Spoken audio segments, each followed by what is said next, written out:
জ্বালানি সংকটের খবর জেনে নিব। নারায়ণগঞ্জ থেকে যুক্ত হচ্ছেন আমাদের সহকর্মী আহসান সাদিক এবং আমাদের আরেক সহকর্মী কুড়িগ্রাম থেকেও রয়েছেন, তিনি জানাবেন সেখানকার খবর।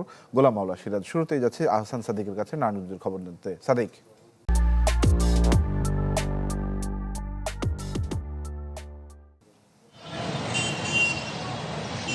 তানভীর, মূলত 4টি ডিপো থেকে কিন্তু নারায়ণগঞ্জে তেল সরবরাহ করা হয়ে থাকে। তো মূলত যে পাম্পগুলির মালিক রয়েছেন তারা কিন্তু যে বরাবরই অভিযোগ করছেন যে আগের যে চাহিদা ছিল সেই অনুযায়ী কিন্তু তারা তেলের সরবরাহটি পাচ্ছে না। এবং সকাল থেকে যদি পাম্পের অবস্থা জানাই তাহলে কিন্তু পাম্পগুলিতে ডিজেলের রয়েছে, কিন্তু অকটেন এবং পেট্রোলের কিন্তু ঘাটতি আমরা দেখতে পাচ্ছি। এবং সেই সাথে পাম্প মালিকরা যে অভিযোগটি করছেন, সে ট্যাঙ্কে তেল থাকা সত্ত্বেও কিন্তু অনেক, বিশেষ করে মোটর যান যেগুলি আছে তারা কিন্তু তেল অতিরিক্ত নিচ্ছেন এবং এই কারণে কিন্তু চাহিদাটি অনুযায়ী তারা তেলের কিন্তু আসলে ঘাটতি পাচ্ছে। একটু সংযুক্তি করতে চাই, কি অবস্থা জ্বালানি তেলের? আপনি তো সকাল থেকে এই পাম্প পরিচালনা করছেন। জি, আজকে তো আমার তেল নাই, কালকে স্বাধীন তেল ছিল, স্বাধীন তেল বিক্রি করছি, রাতে 12.5 বিক্রি করছি। এখন ব্যাপারটা হলো ভাই, বাইকে জামারি সবচেয়ে বেশি। বাইকে হলো মনে করেন সিরিয়াল দেওয়া, একেবারে যে সিরিয়াল লাগাইছি নিয়ে ঘুরুন দিয়ে আবার সিরিয়াল লাগাই, নিয়ে ঘুরুন দিয়ে আবার 3বার 4বার একজন নিতেছে, অনেকে টাঙ্কি ফুল, তারপর তারা তেল নিচ্ছে, যার জন্য আমাদের এটা ট্যাকেল দেওয়া অনেক কষ্ট হয়ে দাঁড়াইছে। অবৈধ তেল মজুদের দায়ে কিন্তু এই পর্যন্ত নারায়ণগঞ্জ জেলা যদি তথ্য জানায় তাহলে 29টি অভিযান পরিচালিত হয়েছে এবং অবৈধ তেল মজুদের দায়ে কিন্তু জেলা প্রশাসন বলি এবং সেই সাথে বিভিন্ন সংস্থা তারা কিন্তু এই যে অবৈধ মজুদের 29টি অভিযানে অর্থনৈতিক যে দণ্ড রয়েছে, অর্থদণ্ড, এবং সেই সাথে 2 জনকে কিন্তু কারাদণ্ড পড়েছিলেন নারায়ণগঞ্জে। তো তানভীর, বলা যায় এই হচ্ছে নারায়ণগঞ্জের তেলের সর্বশেষ পরিস্থিতি খবর। সাদিক, ধন্যবাদ আপনাকে। গোলাম মাওলা সিরাজ, একটু জানাবেন উত্তর জেলা কুড়িগ্রামে জ্বালানি তেলের সংকটটা কেমন, কিভাবে পরিস্থিতি সামাল দিচ্ছেন সেখানকার মানুষ?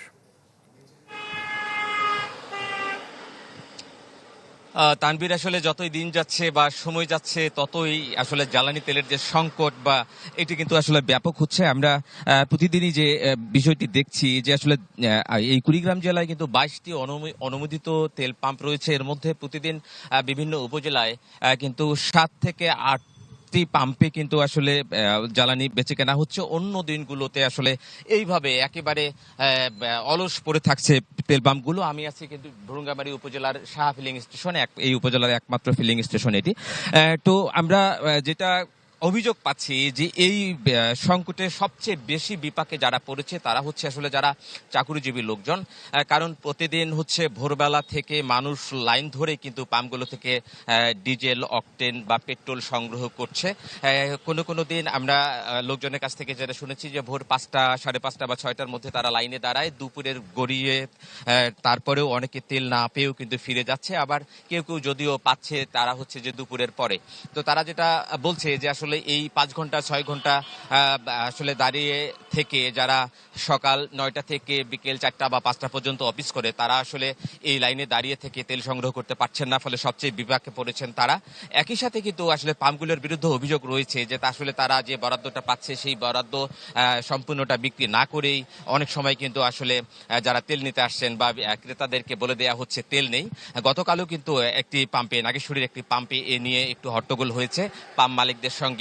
যারা ক্রেতা রয়েছেন তারা এরা যেটা বলছিল যে তাদের 3000 লিটার আসলে পেট্রোল তাদের বরাদ্দ ছিল, কিন্তু তারা যে পরিমাণ তেল বিক্রি করেছে 3000 লিটারের অনেক কম। তার মধ্যেই তারা বলে দিয়েছে যে আসলে তাদের সংগ্রহে আর পেট্রোল নেই। ফলে তখনও কিন্তু 2 থেকে 250 মোটরসাইকেল মালিক সেখানে উপস্থিত ছিলেন। তারা কিন্তু পাম্পটা আসলে ঘেরাও করার চেষ্টা করেছিল এবং তারা বলছিল যে আসলে আপনাদের জ্বালানি সংরক্ষণের যে জায়গা সেটি তারা দেখবেন।